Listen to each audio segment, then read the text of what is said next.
दोस्तों यहाँ पे जो एनपीसीआई फिंगर डिवाइस को लेकर के इतना बड़ा कदम उठाया, इससे काफी ज्यादा एईपीएस संचालकों को नुकसान झेलना पड़ा, क्योंकि काफी ज्यादा ऐसे एईपीएस संचालक हैं जिन्होंने अभी 1 महीने के हालताज में अपना डिवाइस रिचार्ज किया। जिन लोगों ने यहाँ पे 1 साल के लिए किया उनका तो कम नुकसान होगा, जिन लोगों ने यहाँ पे 2-3 सालों के लिए अपना फिंगर डिवाइस रिचार्ज किया है उनके लिए काफी ज्यादा नुकसान यहाँ पे होने वाला है।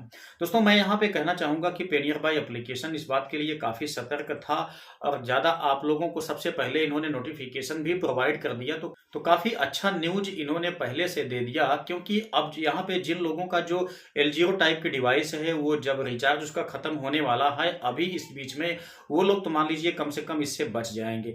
लेकिन जो अन्य कंपनियां हैं जैसे कि स्पाइस मनी हो गया, इजी पे हो गया या अन्य जो रॉयनेट हैं, इन सभी में अभी तक नोटिफिकेशन इसका नहीं आया है। तो इन लोगों को भी इसका अलर्ट्स जारी कर देना चाहिए, क्योंकि जो भी एईपीएस संचालक इससे जुड़े हुए हैं वो ज़्यादा यूट्यूब वगैरह नहीं देख पाते हैं, तो उनको कम से कम इस बात के लिए पता चल जाए अगर उनका जो डिवाइस है रिचार्ज खत्म हो गया है तो वो लोग अब कम से कम अपना रिचार्ज ना करें, नहीं तो काफ़ी ज़्यादा नुकसान उन लोगों को झेलना पड़ जाएगा। क्योंकि यहाँ पे 30 जून के बाद बिल्कुल भी एल टाइप की डिवाइस ऑपरेट नहीं होने वाली है। यहाँ पे दोस्तों जो एल टाइप के डिवाइस को यहाँ पर बिल्कुल डिसेबल किया गया, इसके लिए मैं कहना चाहूंगा कि एनपीसीआई कंपनियों को थोड़ा सा इसमें बदलाव करना चाहिए था।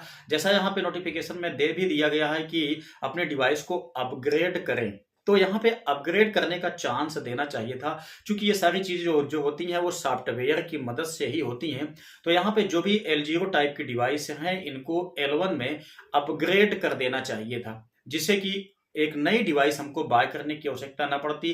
तो जो हमारा स्पेंड यहाँ पे 5-6 हज़ार रुपए का जाने वाला है एक नई डिवाइस L1 को बाय करने में, वो भी कम से कम बच जाता।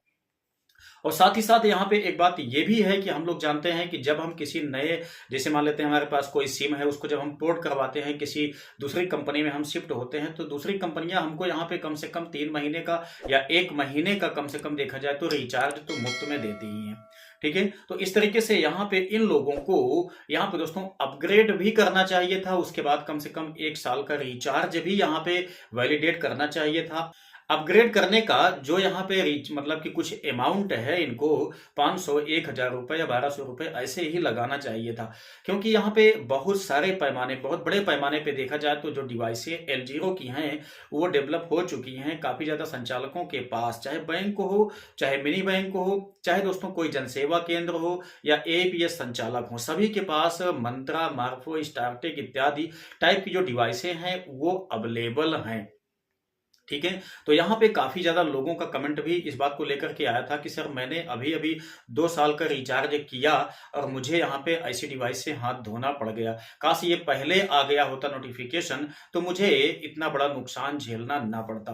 दोस्तों सही बात है, क्योंकि एपीएस संचालक जो हैं उनका एपीएस बिजनेस काफी ज्यादा डाउन हो गया है इस मार्च महीने में। देखा जाए तो फरवरी से मार्च के महीने के बीच में काफी ज्यादा एपीएस संचालकों को दिक्कत हुई है, क्योंकि यहाँ पे जो एपीएस ट्रांजेक्शन है वो पार्शियल अमाउंट की वजह से फेल हो गया या काफी लोगों का यहाँ पे केवाईसी प्रॉब्लम आ गया। इसलिए लगभग देखा जाए तो 50 से 60% ट्रांजेक्शन यहाँ पे स्टॉप पड़े हैं। एसबीआई, बैंक ऑफ इंडिया या यूनाइटेड बैंक ऑफ इंडिया या पंजाब नेशनल बैंक, सभी बैंक यहाँ पे मैसेज के माध्यम से लोगों को अवगत कर रहे हैं कि आपका जो एपीएस है वो डिसेबल हो गया है।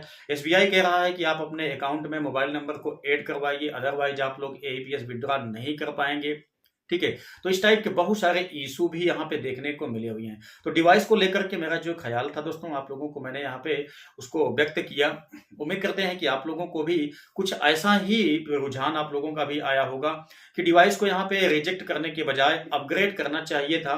अपग्रेड करने का चार्ज यहाँ पे कुछ ले लेना चाहिए था, 1,000-1,200 रुपए, वो अलग की बात है, लेकिन डिवाइस को यहाँ पे रिजेक्ट नहीं करना चाहिए था। काफी बड़े पैमाने पे यहाँ पे लोगों को नुकसान झेलना पड़ेगा।